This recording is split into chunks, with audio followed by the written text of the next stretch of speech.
So in today's reading, since we are in the Advent season, in the Christmas season, the Orthodox Church takes a small recess from the previous gospel readings, which have spoken symbolically of the divinity of Christ. So we've heard many of the last gospels which have spoken of who God is in his divinity, so that we do not confuse it with just, as I mentioned previously, just a nice guy who is a great prophet, but really isn't any different from what we have, from what we've seen in the Old Testament. So today, as I mentioned, now the church is going to take a break in this season that we celebrate the birth of Christ, the coming into the world of now the Son of God. And so now we focus on humanity, and it talks about who we are. And so this parable is in two Gospels. It's in Luke here, but it's also in Matthew. Matthew's is a little harsher, all right? But Luke softens it up a bit. But they both begin in the same way. The Lord said, "A man once gave a great banquet." So it starts with the banquet. The symbology here is going to be the banquet that all of us hopefully will enjoy in the kingdom of heaven at the second coming. So this is the invitation to the great banquet. During Holy Week, and especially during the first 3 days of Holy Week, we will hear this theme again and again in preparation for this great banquet. But he gives us something to consider in this banquet, again, shrouded in symbolism. And he sends out his servant to invite people. So the master here is God. God invites us to come, all right? But we, like what is said here, but all alike, and in Greek it's a little clear because it's mias, so of one mind. So all of them with one mind, and that speaks to who we are. And they began to make excuses. Now, I am very well acquainted with making excuses. In fact, I would consider myself a professional in making excuses. I have practiced that throughout my entire life, and I've used it strictly for my benefit. If I don't want to do something, I make an excuse. If I don't want to be somewhere, I make an excuse. I don't think that I'm very different from other people, but I am very well skilled at the art of making excuses, all right?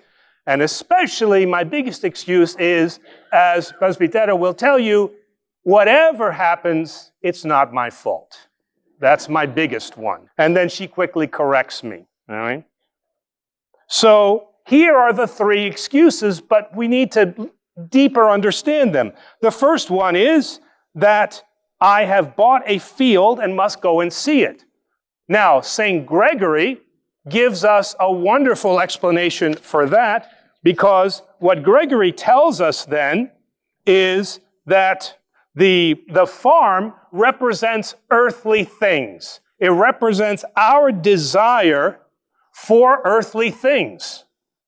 Car, great house, Rolex watch, and in worst cases, drugs, alcohol, whatever that is.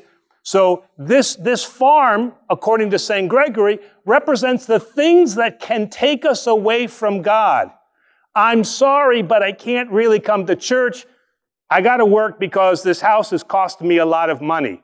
We're going on vacation. So, again, not vacation is a bad thing, okay? But I can't go to church because something else in my life has supplanted you, O God. Next, then, he says, another says, I have bought 5 yoke of oxen and I go to examine them. St. Augustine tells us now that the 5 oxen are symbolic of the 5 senses of the human body. So here, what this refers to is the passions of our body carries us away. With certainly then hearing, We listen to things other than what we should be listening to.